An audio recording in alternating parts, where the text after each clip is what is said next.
evening. I am Associate Professor Leah T. Bascom, and on behalf of the Department of Africana Studies at Georgia State University, welcome. Welcome to our attendees. Welcome to our guest, Ayize Jama-Everett, and thank you to our partner, Auburn Avenue Research Library. So what we'll do tonight, I'll give a very brief introduction, and then we'll jump into the conversation and leave some time at the end for Q&A. If you have questions throughout, just drop them in the chat, drop them in the Q&A, and we will come back to them at the end. So I'm gonna go ahead and get started. We all know that our speaker tonight is Ayize Jama-Everett, a thinker, a creative person, a dude living his life. He has a master's in divinity from the Graduate Theological Union at UC Berkeley, a master's in clinical psychology from the New College of California, and an MFA in creative writing from UC Riverside. He's taught at the high school, undergraduate, and graduate levels in the areas of English, health, and theology. He's been a high school dean. He has extensive experience as a therapist. He's a well-traveled polyglot who's also worked as a translator. He's been a bartender, a drug counselor, a stand-up comedian, and he currently sits on the boards of the Tupac Amaru Shakur Foundation, of the Oakland-based nonprofit Access to Doorways, and of Psychedelics Today. Ayize Jama-Everett has worked as a ghostwriter, a script doctor, and he has several bylines in the Los Angeles Review of Books and East Bay Express. And of course, he is the author of the books we'll discuss tonight, right? So The Outlier is Box of Bones, which is a graphic novel co-authored with John Jennings, and it follows the journey of an Africana Studies PhD student who's delving into Black history and getting dangerously entangled with things she doesn't quite yet understand. And then there's the liminal novels. First, the Liminal People, the Liminal War, Entropy of Bones, and the soon-to-be-released, drumroll, Heroes of an Unknown World, right? The series is a series, but not always in sequence, right? Or in a kind of linear sequence. And it traces a cast of characters throughout the world, from Morocco to the UK, stops in Somalia and Mali, US South, an extended time in the Bay Area. The characters cross not just language, but also multiple forms of expression, right? And we'll talk about that a little bit more, and also different forms of understanding. Each of them has their own personal journey, and each of them are accountable in one way or another to someone else. All of the characters are liminals. And so I wanted to start with that in terms of what that means. How do you define liminality, and why start there? Why build the series around this concept? Thank you, Ms. Bascom. Great question. And also thank you, Auburn Avenue Research Library. I really appreciate you hosting me. You know, I was using that term liminal before it was popular. I'm not going to say that I started it. I pulled it from Friends Fanon. I think it was in Black Skin's White Mask, where he said, you know, people of the diaspora are a liminal people. And I think part of what he meant was by that is that, like, there was no home established as of yet for us, that we were in transition, that we are a shape changing and traveling crew of individuals, spiritually, intellectually, psychically, if you will. And so for me, that's what liminality is. It's that in-between state. I'd say the only caveat, and maybe this is what I've learned through writing the novels, is that that liminal space is not one that has to be resolved, right? I don't think that, I don't know if home is a destination. You know what I mean? I feel like sometimes, like, to be comfortable, to be flexible enough to be comfortable traveling can be a destination, can be a home. And I think, you know, it was funny, the last book is sort of the end of the series. Well, how do you end Liminal People, right? And I think what the resolve that I came up with is that, you know, there's always going to be that traveling. There's always going to be that in-between space. It's just a question of whether or not, you know, one is comfortable with being in that section of the train, so to speak. Do you know what I mean? Like, things are going to keep moving. You got to be at the front of the train. Can you send, like, do you have to be in the back? Can you just be where you are and know that things are going to keep moving and changing? Kind of long-winded answer, but I hope that kind of hits on it a little bit. Yeah, absolutely. It's not long-winded. We got time, right? Okay. And so thinking about how liminality is not only, kind of the central theme of the text, but how it plays out for each character, right? Yeah. So each liminal, they are liminals because they're different, right? They're different than human beings. Some of them know this, some of them have to figure it out. Those differences are not the same. They're not all different in the same way. Right. But their difference from humans, or quote unquote regular humans, is what makes them the same, right? Or has some kind of sameness.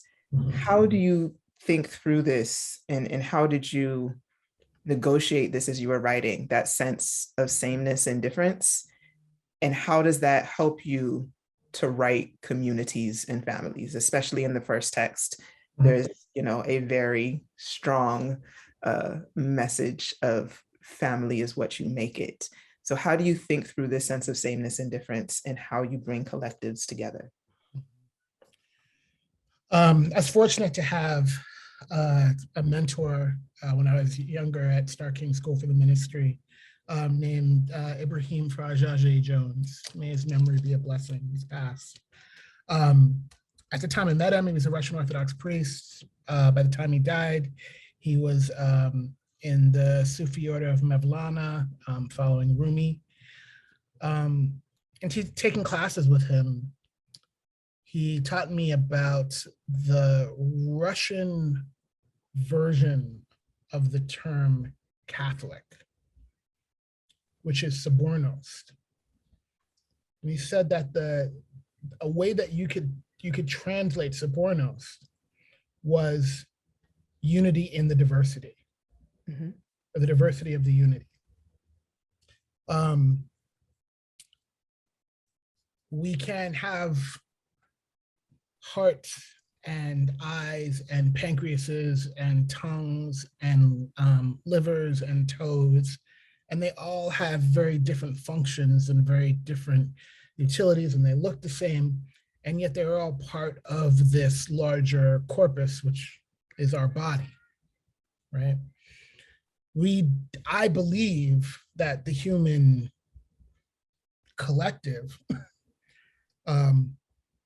benefits from a diversity of skills, of appearance, of texture, of as many things as possible that we can still call human. In fact, there's this, story that's kind of bouncing around in my head of a post-Earth humanity that is filled with robots that original programming was from Earth, and clones of animals that were originally from Earth, and clones of robots that were originally from Earth, and they all center around the fact that they call themselves human because they come from Earth, right? And it's that in that diversity that they're stronger. I think it's a cognitive cop-out to only call that which looks, acts, and sounds like you to be you, right? We're all compromises in what we present. And so why do we only fall on the compromise in order to say who we are? In terms of thinking about the first novel, Liminal People, for Taggart, it's very easy. He's like, look, if you are more than human and less than a god, you're a liminal. And like, for him, he's like, I don't know what type of liminal you are, but you're a liminal. I took that from my experience with Blackness. Like I used to call myself the Alterno Negro, because when I was growing up, I'm of a certain age where everybody wanted to be a gangster, and I read comic books, and so folks are like, well, you're not really Black because you talk like that and you read comics. And I was like, well, I didn't know that Blackness required XYZ. right? So now there's, obviously now there's more flexibility in how we define our Blackness. But part of the reason as a kid I was hanging out with, queer trans kids and whatever was because I was like, well, they're the only ones who seem to accept that there are multiple, definitions of Blackness, that like, you don't have to be wearing dashikis and be listening to Public Enemy all the time to be Black. And you don't have to like be a Cosby kid, bougie. No, I'm sorry, I didn't mean to bring in Cosby. Like you don't have to bring in like some bouginess to be Blackness, but like your Blackness is not limited by anything. So Taggart kind of has the same thing about liminality and what that means in the broader sense. Excellent, right? And so I wanted to think about that even more because the series is super, super Black. With a lot of Blackness and a lot of Black people and a lot of Black spaces. Thank you.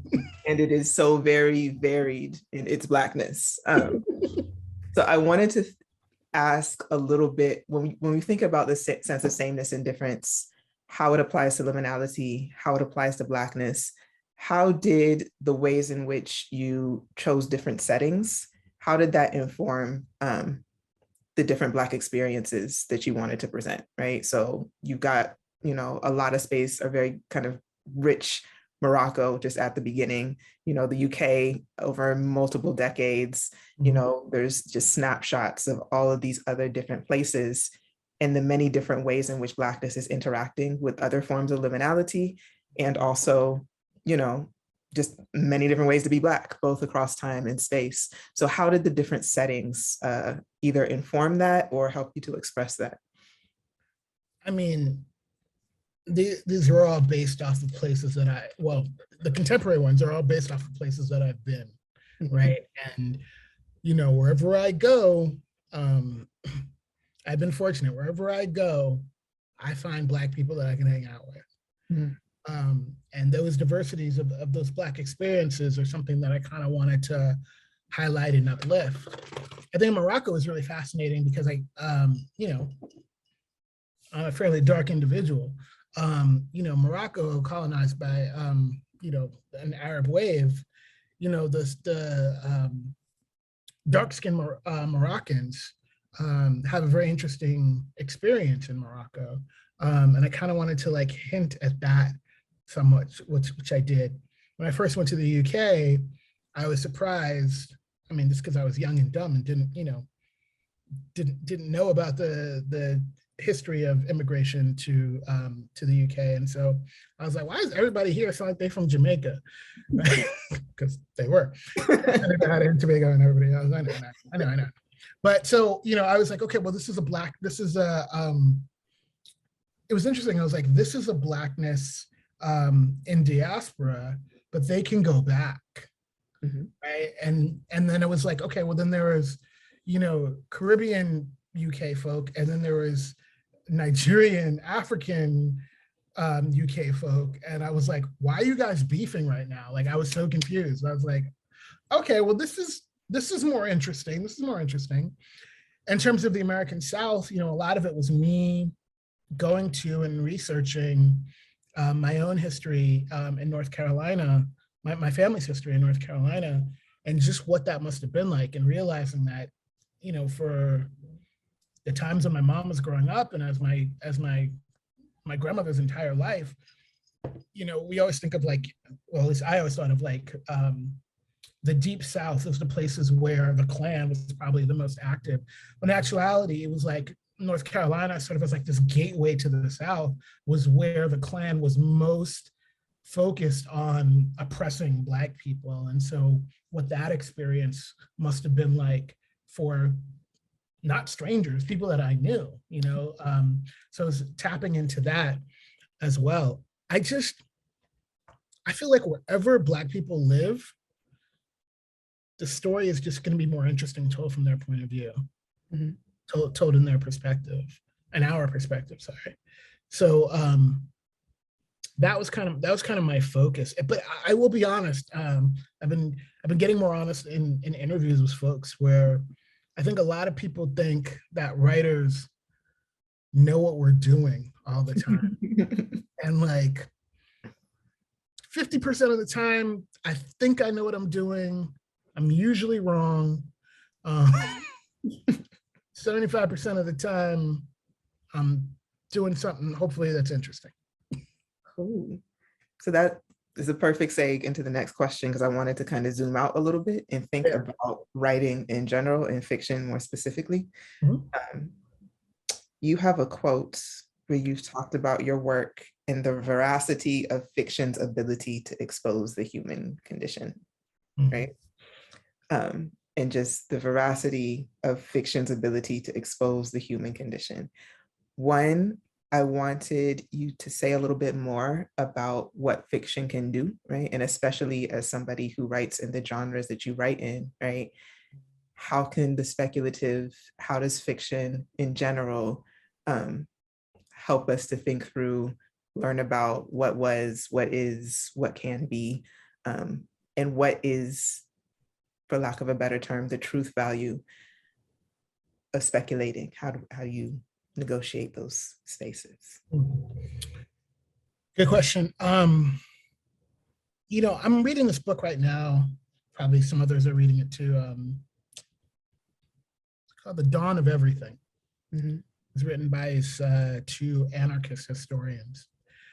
And it's really made me question the term history repeats itself, right? Because I never really saw it as a tautology before, right? That we tell ourselves certain narratives about how things go, and then we look for examples of that to prove that that's right. And then we're like, check, see, I told you, history repeats itself, right? And in that dynamic, what we don't do is look outside of our usual narratives. History is a narrative. It is a story that we tell ourselves. But we don't look outside to see what are the other stories that aren't being told, that aren't being hyped, that are like being suppressed. What are those narratives? And do those histories repeat themselves, right? So I think, you know, when I think about what fiction can do, I think first I have to break apart fiction, right? Like, I'm a novelist, sure, that is a type of fiction, right? Science is also a fiction. I do not mean it is not true. I just mean that it is a story that is told, and the degree to which that story is true is somewhat based on the degree to which you can get other people to believe that that story is true. Well, the same is true for politics. The same is true for history. So these are all narratives, they're all stories. So the stories that I am really interested in telling probably just don't support modern hegemonic discourses around power, right? But they do have the ability to, I hope, give people other options in terms of what's out there. You know, sometimes people come to me and they're like, or write to me and they're like, you know, I don't think Taggart is a very good hero. And I was like, well, who said he was a hero? Like, why does that have to be the narrative? Why are we so in love with the hero narrative? I mean, the hero is the cult of the dead, right? So like, I don't know if I'm interested in a hero, right? It's like, well, you know, you write superhero books and comics and whatever. And I'm like, I write about people with powers. That's not necessarily a superhero. Like, if I had superpowers, I don't know if I'd be a hero. I don't know if I'd sacrifice myself for other people. I don't know about that. I might do something a little different. So what happens when people who have powers aren't interested in Superman, Batman heroics, right? Like, I've always wondered this, and maybe one day I'll get a chance to write this comic, but what happens when like a Black person firmly rooted in their Blackness gets superpowers and they're like, nah, dude, I'm cool. I'm not interested in maintaining the status quo, right? Like, and I'm not interested in being villainized either, right? So then what do we do, right? I think that's a far more interesting and compelling narrative than, you know, capes or, you know, dark castles. Did that answer your question? It did. So And it leads into the next one. So part of what you said is thinking about science as a narrative, right? Um, if you could say more about how you define, if you define science, and more specifically, I'm interested in how does writing fiction allow you to play with science? I've definitely been thinking more about science lately. And some of the other work that I've been doing, been working with a lot of citizen scientists. Mhm. Um, how do I define science? A friend of mine wrote to me today. It's family friendly, so I'll keep it family friendly. He says the difference between, what did he say? Hold on, I'm gonna look it up because it's right here. Um, so I'm not making this stuff up. It's a friend of mine, very big. So he says the only difference, for family friendly, says the only difference between flucking around and science is writing it down. Mhm. Right. And so I think science requires, yeah, a little bit of like recording attempts and results. Whereas writing what I write anyway, I can do whatever I want and clean it up on the back end. Mhm. So I always have to write a bad first draft of whatever. I just have to get it out there. And then I can fix it as I go. I can fix it towards the end. I can do a bunch of different iterations. I think when it comes to science, you have to record, or it's good to record what you're doing as you're doing it. I Mhm. think that gets in the way of the creative process a little bit. Um, but I think there is a creative spark that happens at the beginning of science, whereas with the creative writing, that creative spark usually like goes through the whole process, hopefully. Cool. I'm also thinking about how different forms of science show up in the text, right? Like there's a whole, not just a whole, there are multiple agricultural spaces, relationships to land, how things grow. There's, a whole lot of rhythms and the ways in which people like body rhythms and the ones that people produce and the one people know that they're producing versus the things that just happen. And also what some folks call the pseudosciences, right? What other folks call belief systems, what other folks call,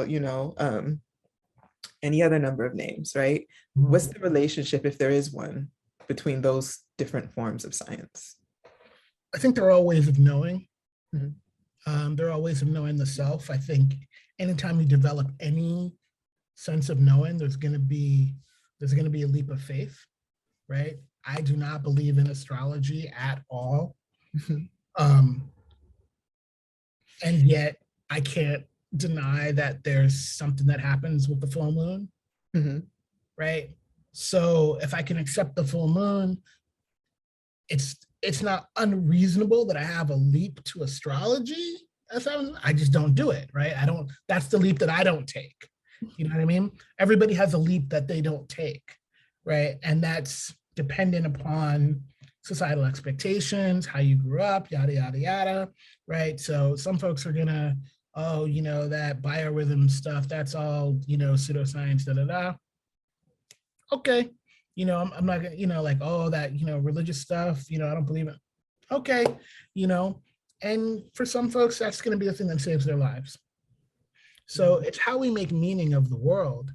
Um, and if there was one tool that worked for everybody, that would be interesting. But again, the beauty of the diversity of the world is when, the astrological person and the kinetic science person and the biologist and the physicist all agree. Then you're like, oh, okay, that there may be something there. So I think because there's such a diversity of belief systems and backgrounds in those books, there's also when those do come into alignment, that's when I think you have some cool moments in the text. Cool. So I'm thinking about the Liminal series specifically, and hopefully we'll have a little bit more time to think about Box and Bones. Um, I wanted to spend a little bit more time on the nitty gritty, and I'm trying to balance between giving pieces of the story without telling the whole story, because people should read it because it's better read. Read it. I wanted to focus on that relationship between spirituality and power and humanity and the divine, and where liminality comes into that. And I wanted to kind of think through specifically in Entropy of Bones and the character of AJ, right? This is the most overtly just like spiritual, site specific, spiritual, multiple traditions.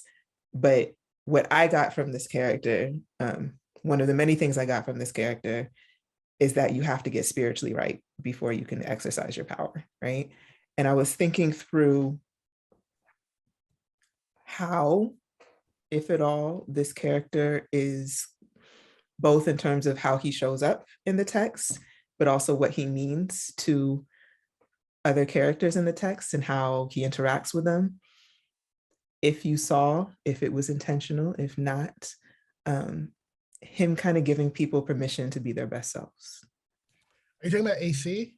AC, yes. Sorry, I said AC. I was racking my brain. I was like, did I write named AJ? God. No, AC.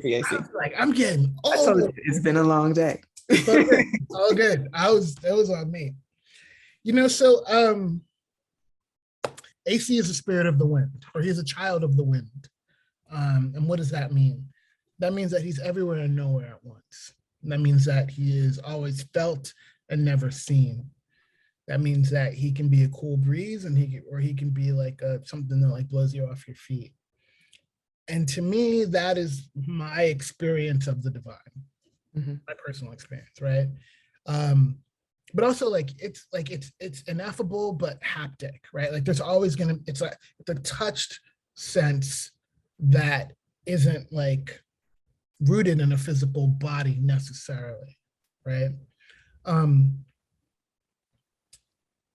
And there's this playfulness about him too, right? Like it's all for real, but he's like, well, you know, he's this embodiment of like, if you can't dance at the revolution, it's not my revolution. You know what I mean? He's like, yo, I don't know what's gonna happen. The whole world might blow up. You want to do a little samba before we go, or you know?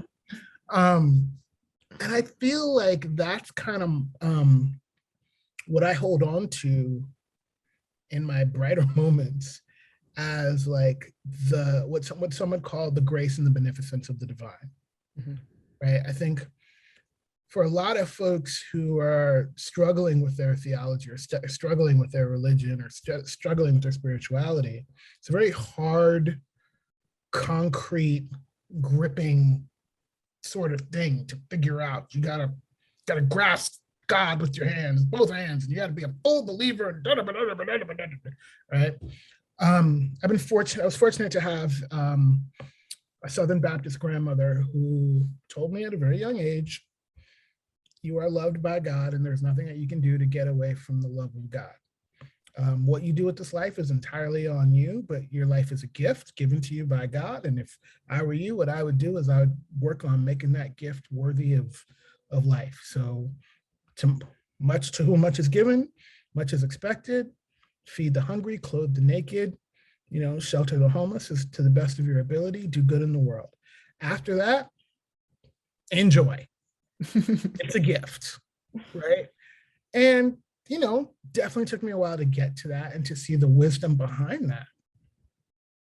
But once I have, the AC is sort of like, that's what to me, a well-lived life kind of feels like, of like, let's get in it. Now I had to give him some complexity because it's a novel and you can't just write about somebody being happy all the time. But or maybe you can, I don't know. New narratives. But to me, like, yeah, that's what he represents. That like the beneficence of the divine, one living in divine love. That's what like AC knows who he is. He knows his mission. He knows what he's supposed to do. He has no problems with it. He actually enjoys doing what he was put on this planet to do. And that's just it. So I mean, you know, you got so many characters in this Liminal series that are angsty and grimy and struggling and trying. Man is just cool with it. He's just cool with it and happy. So that's what I'm aiming for. And okay, so thinking through kind of the timelessness of AC, because it's not like, like you said, he's the wind and he doesn't just move through space. He moves through lots of different ways. And again, returning to the sense of spirituality and power, can we talk for a moment about the middle passage moment in the Liminal War, right? Yeah. I don't even know how to phrase this one. He was not there for that.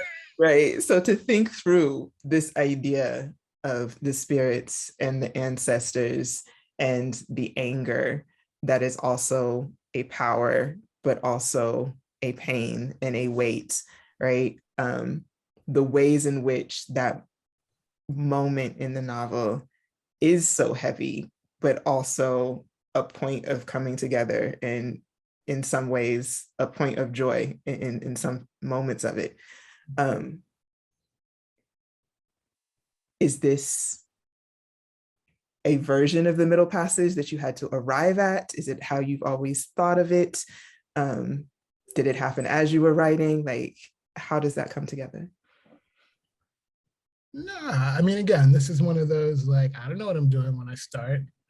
I will tell you that I saw a dude with the tattoo of, the famous, cutout of the slave ship on his arm. And I was like, that is a freaking weight to hold, my guy. Like, that is not, like, that is, that's not a heart. That's not mom. You know what I mean? Like, that's some, to look to every time you look at your arm to see that, that's some ish. My Blackness is not encapsulated by the middle passage, right? My Blackness extends well before that and way after that. That was that was a rough time. I'm using family-friendly language. That was a rough time in African-American, to me, that is the invention of the African-American, right? Like that is where our fiction begins, right? But one of the things that African Americans do, which I love about us, is we metabolize the most dark, dank, twisted, messed up parts of this culture, and we make it not only palatable, but we make it part of our strength. So you like throw away old freaking military instruments and we'll make jazz. Like you steel drums, right? You give us nasty ass, gross parts of an animal. We're gonna make chitlin. Like we're gonna make it taste good. We're gonna develop a power out of it. And so that's what that middle passage part in the novel was. They were literally gonna die. They're like, all right, and it was interesting because I'm writing it and I'm like, so what would happen if these spirits that had, passed in the middle passage, what happened? If they just saw, they knew, they would tear us up, because when you're traumatized, right? Like sometimes if trauma is all you know, what is somebody traveling through your trauma? What is that? It's like, no, you're going to know that you was here. You're going to get some marks for this. And so for a character to say, no, I'm not just traveling through. My bad. We thought we could just travel. You know what? I'm taking you with me. Please leave your mark. I don't want you to leave your mark in bites and scratches. I want to take you with me. So you come into this place on me and know that I'm going to hold you and I'm going to sing for you. And every place I go and every place I walk, I'm going to take you with me. And just that they're able to be like, oh, okay, cool. Yeah, no, that's what we want. That's all we wanted. We didn't want to be forgotten. We wanted to be remembered. We want a home, right? We are not liminal people. We are not liminal spirits. So that's what that was. Excellent. So one of the things that happens in the space of the ship, across novels and in different spaces, what happens on the ship, and it happens in other ways as well, right? But I think in my reading of it, it's still tied to this sense of spirituality and power, humanity and the divine. And this has been some of the critiques of the text, but I see it also as some of the strengths, is the ways in which a lot of that sense of spiritual power is also gendered, right? And the ways in which many of the characters are writing for themselves, redefining for themselves gendered roles, gendered experiences, gendered expectations, sometimes by going full on into kind of hegemonic ideas, but flipping them, sometimes just, nope, I'm gonna do me. And, you know, like you said earlier, it's not always a good, bad thing. It's just a way of spirituality and a way of power. Was that coming from some of the kind of liminal experience that you've lived, or is it also part of imagined worlds? How does this fit in terms of that sense of the veracity of fiction's ability to tell the human condition? Okay, so here's a scrap that I invite you into, that I go into all the time with characters. Okay, because a character, at the very least, is a summary of a life, right? At the very least, a summary of an individual life. But if it's writ larger, it could also be the summary of many people's lives, or of a people's lives, and it could be an icon, right? So do you play the icon as the epitome, like the ideal, or do you play the icon as the average, right? I think when you're talking heroics, right, then the character has to be the best of the best, or the worst of the worst, right? But if you play them as the average, then not only do they have some of the best qualities of the collective that they're representing, but also some of the worst, right? Like Taggart, definitely in the first book, like he's a drug dealer. He's an international drug dealer. And people have come at me and they've been like, well, he's kind of sexist. I'm like, yeah, he's kind of sexist. And they're like, yeah, he's kind of homophobic. I'm like, I don't think he's homophobic.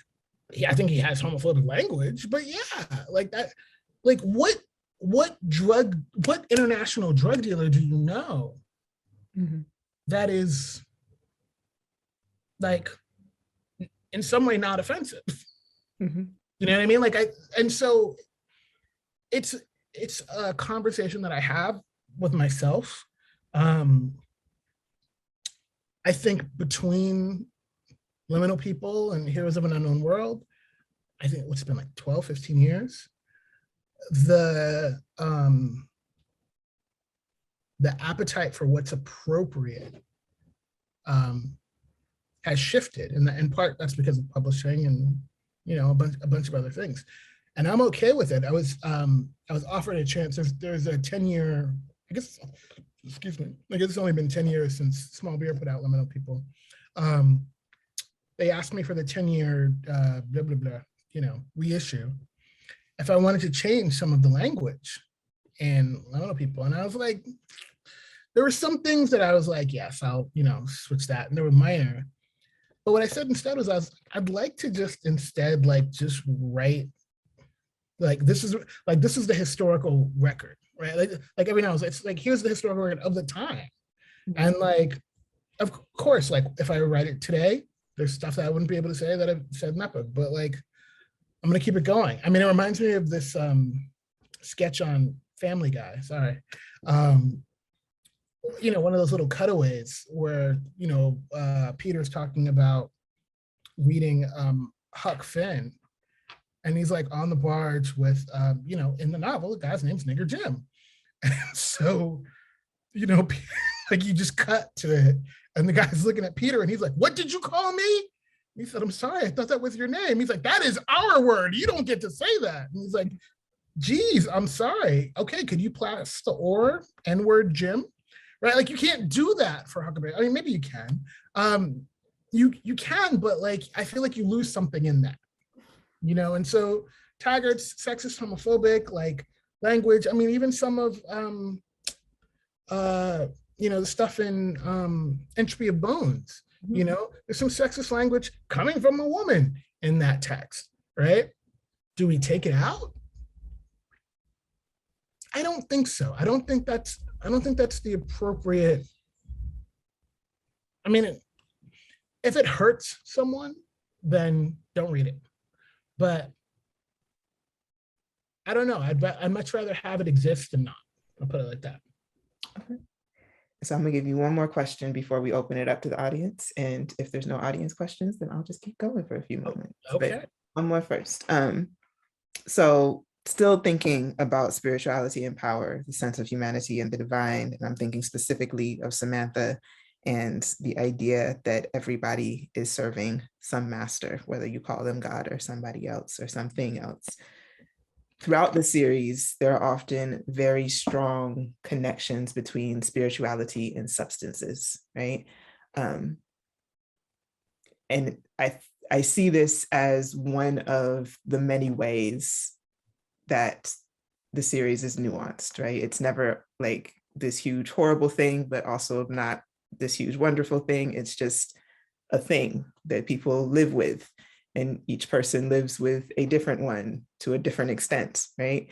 How do you see the use of substances as an aid to spirituality? And how do you see this, if at all, differently in fictional worlds than in the quote unquote real world, if at all differently? See that line between the fictional world and the real world, if you put the substances in the middle, it makes that brick. I'm joking. Not true. I'll say that since the beginning of the novel and now, I've sort of come out as this, as a practitioner, participant with sacred plant medicine that I've been working with, like formally, I'd say since 2005. I teach a class called The Sacred and the Substance at Star King School for the Ministry. I work for, I'm on the board of Psychedelics Today. I feel like, sacred plant use, mushrooms, entheogens, it's been something that I've been around my entire life. So it's normative for me. Also, I think if you check out books like The Immortality Key by Brian Marescu, what you'll see is there's a historical argument to be made.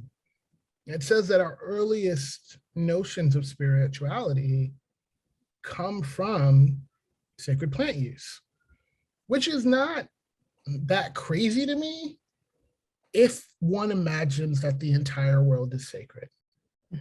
Right? If you believe everything is sacred and you believe that some things can allow you to feel that sacred nature, well then so what if you eat that seed or like smoke that plant or eat that, berry, and you're able to be in touch with the divine. Like that's not crazy to me. I don't think that's not real. This notion of like sober connection to altered states of consciousness, sure, fine, show me how to do that, right?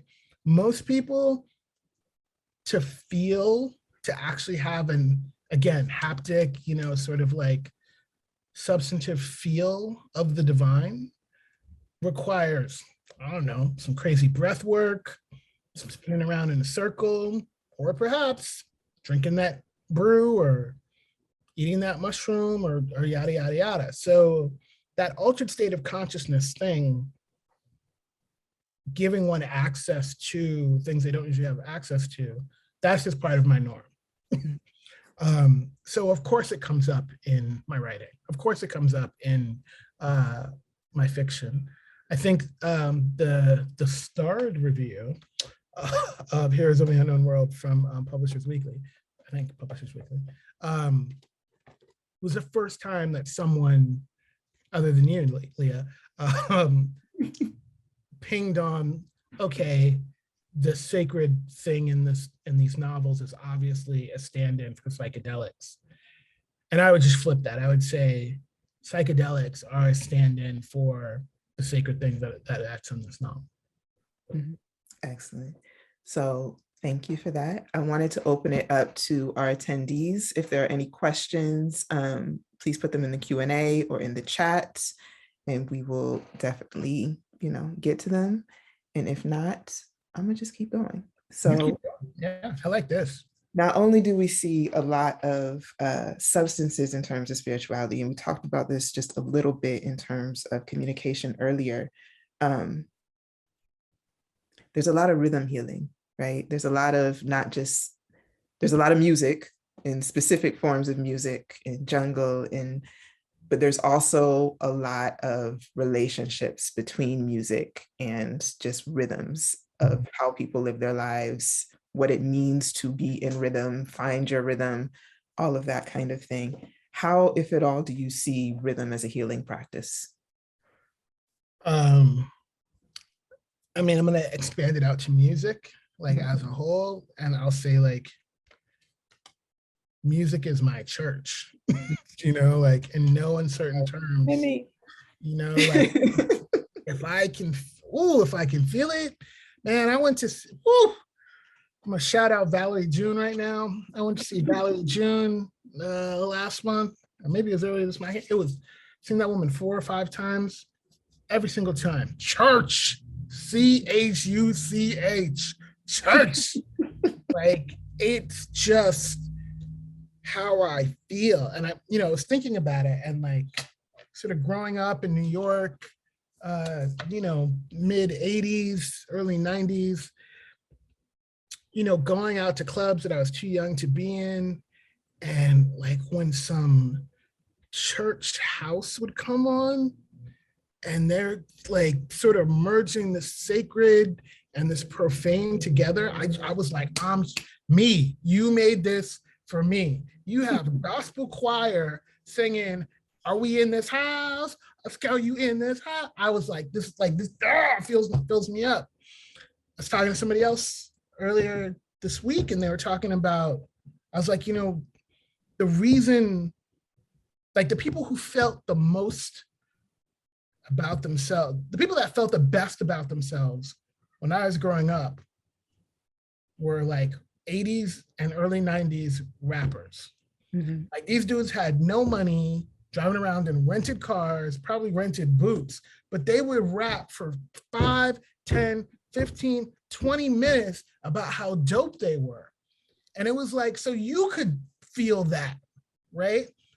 Who else does that? Look, if your pastor does that, dope, right? If your preacher does that, great. But for me, that sense of accomplishment, that sense of like growth, that sense of like connectedness to everything, that came through music. Mm-hmm. Excellent. So we have a question in the chat from William Imes. Regarding sacred substances, what's the line between spirituality and abuse? How can the Black community identify substance abuse as a form of escape? Okay, well, let's be clear. People use spirituality to escape as well. Mm-hmm.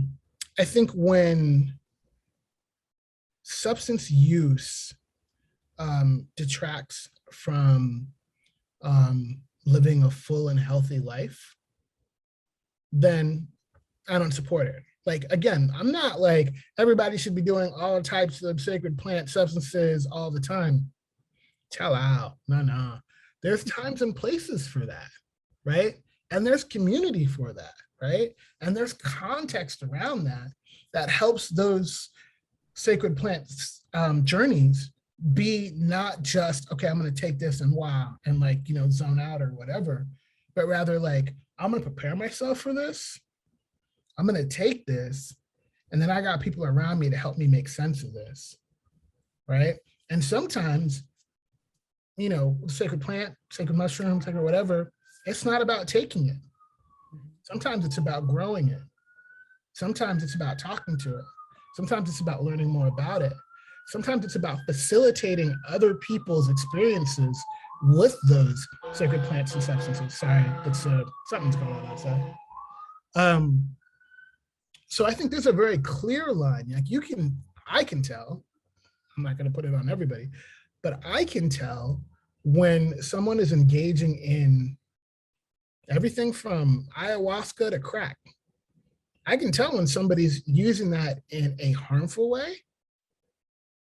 And I can also tell when they're using it, everything from ayahuasca to crack, in a way that's beneficial and useful for them. Am I saying that there are people that can sometimes utilize crack in a way that's beneficial to them? Yes. Yes, I've seen it. I'm sorry. In the 80s, if that 80s line were true, that if you do crack one time, you're going to end up alone in a ditch down by the river. If that were true, do you know how many of us would be alone down by a ditch in a river? In fact, some of us, not all of us, but some of us were able to do substances for a certain amount of time and then be like, you know what, I'm done with this right now, and move on. So I think we have to kind of have to re-examine the narratives that we have been given about substances if we're going to move forward into a healthy relationship with them. Okay. And we have just a little bit of time left. So if you still have questions, keep them coming in the chat. I wanted to build off of that one, and away from the substances, but still thinking about how much is too much, right? And I want to return to Chabi, and just how much of her life is too much all of the time, right?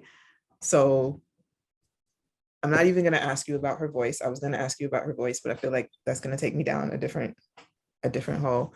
I want to think about the fighting style, the discipline, the training, how that becomes her kind of entry into the world, right? And both her confidence to enter the world, but also her kind of shield to not, right? And the ways in which, similar to substances, the physicality of it, right?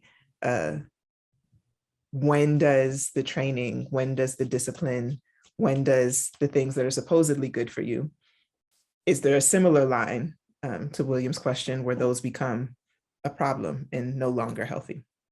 Oh yeah, I mean, poor Chabi's not healthy from day one. Yeah. You know, like she's trained by something that's not human to do things that no human should be able to do, right? You know, the training, the fighting style that I put out there, they kind of come from these, used to be these little training manuals on like how to do martial arts, and like they're, you know, you can't learn how to fight from a book. You know, it doesn't work. But, you know, from my thinking, I'm like, okay, what would happen if someone did? Right. And that's what Chabi was. She was this like poetic mess of an individual who like had no chill. Right. And like again and again and again, you see her inability to form healthy relationships, right? Like stay in anything stable, like violence and chaos is just attracted to her over and over and over again. And it's this story of, you know, in some ways, you know, I used to work with a lot of abused kids. And I thought about those girls that would like, you know, have a 4.0 GPA and be raising their younger brother and sister, holding down a job, you know, an after school job during the week and then a job all weekend. And then everybody's like, you're amazing. And it's like, true, the kid's amazing. And no kid should be this amazing, right? And that's what I wanted to portray with Chabi, was just like, what is the price of excellence? You know, this is why I would never want real superheroes to exist. That would be psychotic. Like, what are you telling me that like any crime that happens in an entire city at any point is your fault? You know, so man, you need to calm down with that. Go home and eat a sandwich and come back. You're not responsible for everybody. You're responsible for yourself. Help who you can, but like, that's not on you. Again, the cult of the hero is the cult of the dead, you know? So like, there's a way in which perpetuate, you know, part of Chavi was like, so showing, you know, don't perpetuate, like, this is what happens if you perpetuate that narrative too far. I don't want to say anymore. I know. That's why I didn't want to talk about her voice, right? Yeah. I was trying not to like give whole books away, right? Yeah. We are just about out of time. Last comment in the chat from William Imes, just, okay, thank you. Healthy relationships and re-examining the narratives given. Thank you. Yeah. I just wanted to see if you had any last thoughts you would like to offer before we go this evening.